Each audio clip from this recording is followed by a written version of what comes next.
sila ng insects.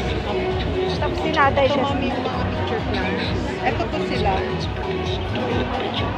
Which is already two worlds that should now be that close together. Ano yan? Tinatrap nila?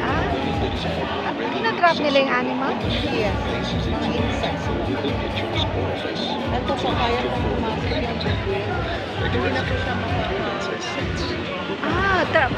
Pag pumasok dyan, hindi na makakawala yung insect. Galing, galing naman. parehas po nito. Tapos ito po yung mga Venus flytrap. Yung nagpo-close po siya. Tapos sinadigest siya ng langaw, anything na kaya po. Tapos ito naman yung nagpo-burn. Maliit siya pero yung maliit 1,000. Mahal. Mahal pala siya. 700. 700 yung